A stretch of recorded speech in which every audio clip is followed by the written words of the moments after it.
हरे कृष्णा। आज के इस गीता वीकली में आपका स्वागत है। हर बार लोग एक प्रश्न पूछते हैं, मृत्यु को लेकर के बड़ा डर लगता है, न जाने कब किस रास्ते किस वक्त हमारी मौत आ जाएगी। इस वक्त जो काल चल रहा है, सभी के मन में मृत्यु को लेकर के बड़ा भय है। हमारा सब कुछ जो हमने यहाँ कमाया वो सब छूट जाने वाला है। सोच सोच करके लोग परेशान रहते हैं। भगवान ने भगवत गीता के 10वें अध्याय के श्लोक संख्या 34 में इस बात को सुंदर रूप से अर्जुन को वर्णन किया। भगवान कहते हैं, मृत्यु सर्वहरश्चाहम् उद्भवं च भविष्यताम् कीर्ति श्रीरवाक्य च नारिणाम् स्मृतिर्मेधा धृति क्षमा।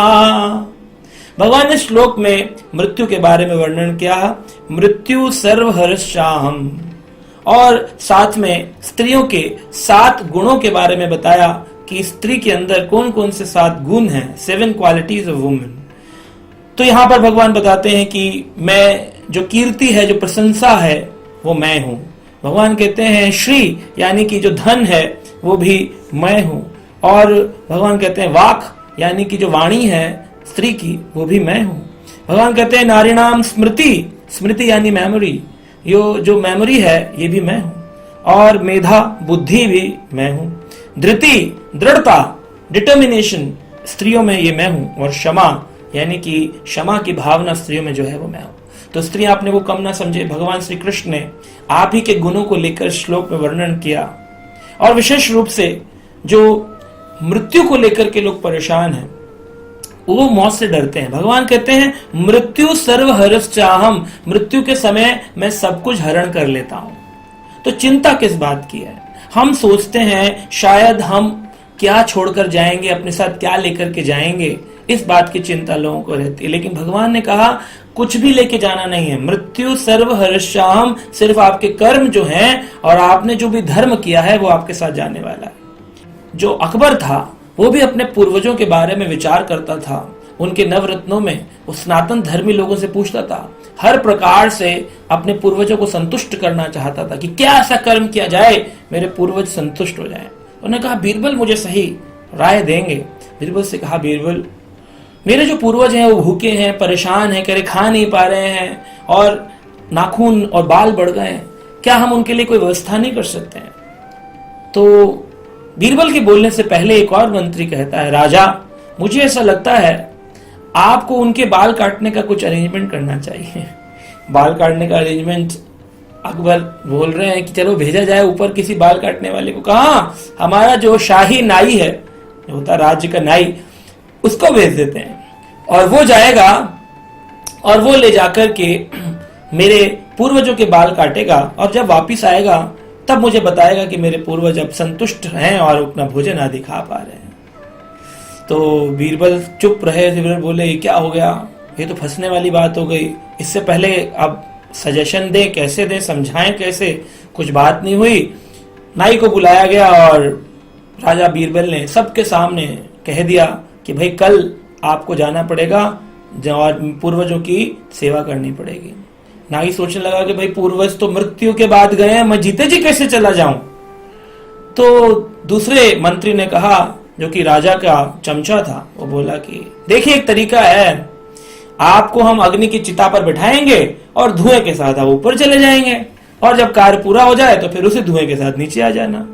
अब जिन लोगों को सूक्ष्म रूप का ज्ञान नहीं है, शास्त्र का ज्ञान नहीं है कि शरीर से आत्मा निकलती है, वो धुएं के साथ ऊपर जाती है, लेकिन इंसान का शरीर यहीं रह जाता है।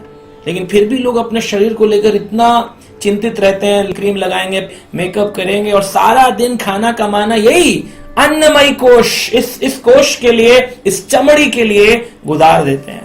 ना आत्म साक्षात्कार का चिंतन करते हैं, ना आत्म साक्षात्कार करना चाहते हैं। आत्मा क्या है वो तो मालूम ही नहीं। ये शरीर ही सब कुछ है, जो कुछ है यही है, जीवन जियो, मजे करो, मर जाओ, बस। तो ऐसी स्थिति में उसको चिता के ऊपर जलाया। अब वो बीरबल के पांव पकड़ लिया, बोला आपने कुछ बोला नहीं राज्यसभा में, मेरी मदद करिए। बीरबल बोले देखिए मैं वहां बोलता तो राजा सुनने को तैयार नहीं थे, लेकिन मैं तुम्हारे लिए कुछ व्यवस्था करता हूं। उन्होंने एक बड़ी सी चिता बनवाई और उस चिता के ऊपर नाई को बैठना था और उन्होंने नीचे से गड्ढा खोदा और एक हफ्ते के अंदर एक सुरंग बना दी जहां से नाई निकल करके भाग सकता है। तो नाई जो था उसने सामान दे दिया, बोले कि देखिए मैं तो जा रहा हूं लेकिन आप राजा हैं तो शाही आप अरेंजमेंट करिए ऊपर, ताकि औजार जो चाहिए मुझे उस्तरा और साबुन आदि तौलिया ये सारी शाही चीजें आप वहां पहुंचवाइए और मैं चिता के माध्यम से जाता हूं। राजा बोला ठीक है वो हम पहुंचवा देंगे, आप जाइए। और इस प्रकार से एक चिता बनाई गई, उसके अंदर उसको रखा गया और जलाना प्रारंभ हो गया। और इस प्रकार से जब जलाया गया सब कुछ समाप्त हो गया। वो नीचे से सुरंग से निकल करके बीरबल के घर में रहने लगा और राजा अकबर जो थे वो बड़े प्रसन्न हुए कि अब हमारे पूर्वज जो हैं वो प्रसन्न होंगे। और इस प्रकार से इंतजार करने लगे और सोचने लगे कि सामान को भी भेजना चाहिए।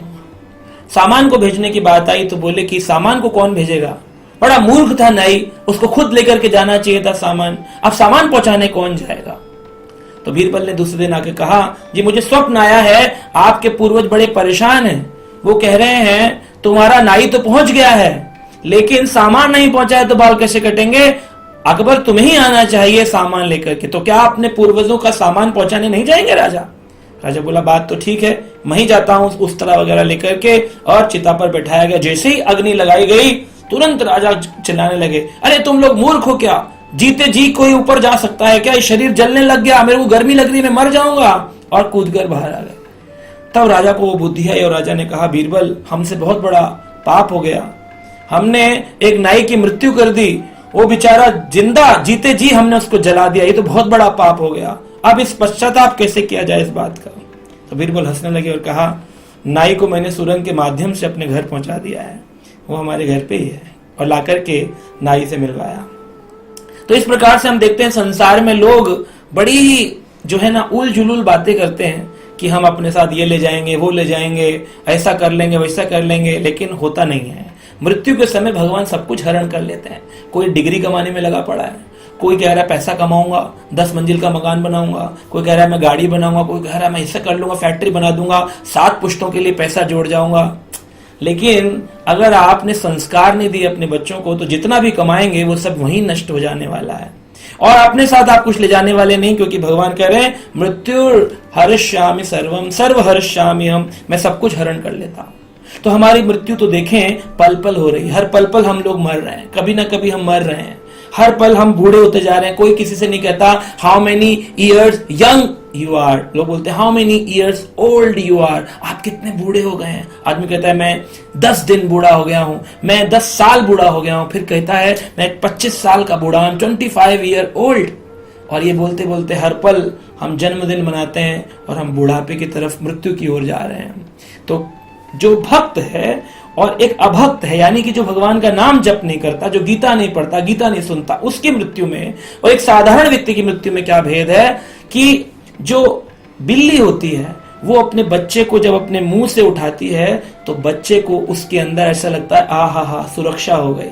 वहीं वो बिल्ली जब चूहे को अपने मुंह में दबाती कहता है मृत्यु आ गई। ऐसे भौतिक संसार के लोग जो संसार में लिप्त हैं, इनको जब मृत्यु रूपी बिल्ली उठाती है कहते बचाओ, एक मौका और दे दो डॉक्टर, मुझे बचा लो, मुझे बचा लो, मुझे बचा लो, मैं मरना नहीं चाहता हूं, कुछ भी करके बचा लो, है ना। लेकिन वही जो भक्त है वो इंतजार करता है, वो अंगीकार करता, कहता है बहुत अच्छा टाइम आ गया है, मृत्यु आ गई, अब मैं इस संसार दुखालयम संसार दुखों के घर को छोड़कर उस आध्यात्मिक लोक में जाऊंगा जहां मेरे प्रभु कृष्ण रहते हैं, उनके धाम में कल्प वृक्ष हैं, उनके धाम में आनंद है, उनका संग करूंगा, मैं जाऊंगा। तो भक्त इंतजार करता है कब मृत्यु आएगी, वो चाहता है सब कुछ ले लो प्रभु, मुझे बस आप अपने आप को मुझे प्रदान कर दो। तो एक भक्त जो है उसकी मृत्यु ऐसे है, बिल्ली के मुंह में बिल्ली का बच्चा, सुरक्षा लगती है, और वहीं बिल्ली के मुंह में चूहे का बच्चा, संसारी लोग इसी संसार में रह जाते हैं। तो इसलिए अपने जीवन काल को रहते रहते भगवान के भजन को बोलना सीखिए, हरे कृष्ण कृष्ण कृष्ण हरे हरे, हरे राम राम राम हरे हरे। तो कई बार लोग कहते हैं जी ये तो कौन सा मंत्र है, तो हम सालों साल से बोलते हैं अरे हरे कृष्णा कृष्णा कृष्णा हरे हरे, ऐसे लोग बोल के दिखाते हैं। लेकिन समझने वाली बात है, खाली बोलना नहीं है, निरंतर जाप करना है कि ये हमारे मानस पटल पर चला जाए, हमारे मस्तिष्क में चला जाए, स्मरण में चला जाए। मृत्यु आए तो उस पल मुख से भगवान का नाम निकले, न भी निकले कम से कम स्मरण में रहे। जैसे तोता है, तोते को सिखा दो हरे कृष्ण मंत्र, बोलने आले कितना आले कितना कितना कितना आले आले, लेकिन जैसे ही बिल्ली उसको पकड़ेगी, मृत्यु आएगी तोते की, क्या बोलेगा? क्या क्या, छोड़ दो छोड़ दो। ऐसे ही हम भी, तो भगवान का नाम, उपासना, वंदना ये लोग कर रहे हैं सालों साल से, लेकिन इस प्रकार से करनी है, इस विधि से करनी है, इस वैष्णव विधि से करनी है कि हमारे मानस पटल पर, स्मरण पर चले जाए। और जब चली जाएगी तो आपको मृत्यु से भय समाप्त हो जाएगा। आप जान जाएंगे एक ना एक दिन तो सब कुछ लेने वाले हैं प्रभु, तो फिर क्यों ना आज ही उनको समर्पित करके अपने जीवन को भगवान की सेवा में लगाया जाए। तो गीता सुनते रहिए, जाप करते रहिए, अपने जीवन को आध्यात्मिक रखिए, मृत्यु से मत डरिए। ये तो अटल सत्य है, जिसने जन्म लिया है उसकी मृत्यु निश्चित है। हरे कृष्णा।